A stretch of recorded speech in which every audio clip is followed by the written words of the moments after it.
ओम नमः शिवाय, हर हर महादेव। बहुत सारे घर में जातकों के साथ इस तरह की सिचुएशनें होती है कि उनके जीवन में कुछ भी बेहतर नहीं घटित होता है।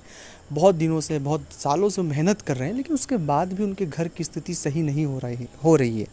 उनसे नीचे, उनसे कम वो लोग बहुत आगे तक जा रहे हैं, लेकिन हमारे घर में न जाने क्यों क्या ऐसी स्थितियाँ हैं कि चीज़ें ख़राब होती है। दूसरा यह भी कारण है कि घर के लोगों में बहुत अनबन बनी रहती है।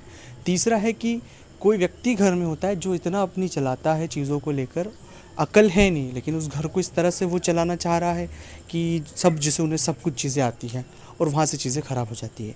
घर में कई बार ऐसी सिचुएशनें भी बहुत से जातकों के यहाँ देखी है कि उनके घर में अनायास ही कोई ना कोई घटनाएं घटित होती रहती है।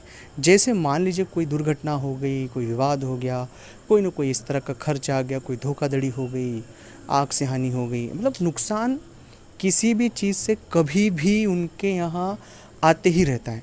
यह सभी परिस्थितियाँ सामान्य स्थितियों में मैं नहीं कह रहा हूँ कि जी सामान्य रूप से छोटा मोटा नुकसान हमेशा होता रहे, लेकिन यह तो बहुत ज़्यादा ही हद तक हमें परेशान कर रहा है।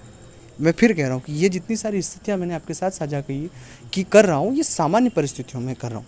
और अगर जो परिस्थितियाँ मैं आपको बता रहा हूँ या आपसे जुड़ी हुई है, जिसमें आप इंक्लूड हो या आपके साथ ऐसा हो रहा है, आपके आसपास किसी व्यक्ति के साथ इस तरह की चीज़ें हो रही है, तो यह वीडियो आपको पूरा देखना चाहिए, क्योंकि यह परेशानी तो मेरा बताने का उद्देश्य था ही सही, जिससे आप समझ पाए, लेकिन समाधान सबसे बड़ी बात होती है कि यह परेशानी बहुत महीनों से, कई बार पीढ़ियों तक चलती है और व्यक्ति उन्हें समझ नहीं पाता है और बस उन हालातों में गुथ जाता है और वो निकल नहीं पाता है, बहुत परेशान हो जाता है, बहुत हताश हो जाता है, निराश हो जाता है, बहुत बार चीज़ें ख़राब हो जाती हैं। ऐसी परिस्थिति अगर किसी भी जातक के साथ है तो मूल रूप से उसे अपने घर में नियमित रामायण का पाठ करना शुरू करना चाहिए।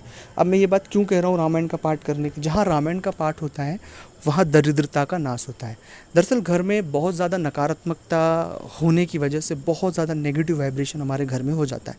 तो रामायण का पाठ करने से, बजरंग बाण का पाठ करने से, हनुमान चालीसा का पाठ करने से, हनुमान चालीसा और बजरंग बाण के पाठ से भी ज़्यादा इफेक्टिव परिणाम जो मिलता है वो रामायण का पाठ करने से। तो रामायण को पढ़ना शुरू करें, अपने घर में नियमित रूप से पढ़ना शुरू करें। अब जब आप रामायण पढ़ेंगे तो भगवान हनुमान जी महाराज उसे श्रवण करने आते हैं, और जब हनुमान जी महाराज श्रवण करने जिस घर में आते हैं तो वहाँ पर बहुत सारी परेशानियाँ स्वाभाविक रूप से ख़त्म हो जाती है। ये बहुत, मैं खुद अपने निजी तौर पर भी ये प्रयोग करता हूँ, रामायण का पाठ करता हूँ नियमित रूप से। तो यह बहुत बड़ा आपके साथ अनुभव साझा कर रहा हूँ मैं। तो ये हमेशा देखना, 7 दिन, 10 दिन, 11 दिन, 15 दिन, आपको 1 महीने के भीतर अपने घर में बहुत से बदलाव देखने को मिलेगा। पर नियमित धूप अगरबत्ती लगाकर श्रद्धापूर्वक आप रामायण को पढ़ना शुरू करें। दूसरा प्रयोग है कि जो भी जातक इस तरह के फेर में उलझे हुए हैं, आर्थिक फेर में उलझे हो, पारिवारिक फेर में उलझे हो, महिलाओं के तम प्रकार की परेशानियां होती हैं महिलाओं को अपनी, इस तरह के किसी भी फेर में अगर वो उलझे हुए हैं तो हर अमावस्या और पूर्णिमा को अपने घर में भगवान सत्यनारायण की कथा अनिवार्य रूप से कराएं, क्योंकि इस कलयुग के जो देवता है भगवान सत्यनारायण ही है। तो अगर आप उनकी कथा, पूजा अर्चना करेंगे तो मैं आपसे वादा करता हूँ कि बहुत जल्द आपके जीवन में एक सकारात्मक बदलाव देखने को मिलेगा। तो सत्यनारायण की कथा आपको अमावस्या और पूर्णिमा अनिवार्य रूप से करना ही चाहिए। तीसरा प्रयोग है कि अगर आपने मंत्र नहीं लिया है, मंत्र जप नहीं किया है, मंत्र जप नहीं है आपके पास, तो ज़रूर मंत्र जप करें।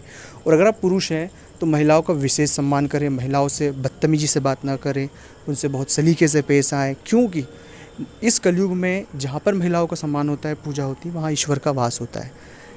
अगर अच्छा लगा हो ये वीडियो तो लाइक करें, शेयर करें, कमेंट्स करें। ओम नमः शिवाय, ओम नमः शिवाय।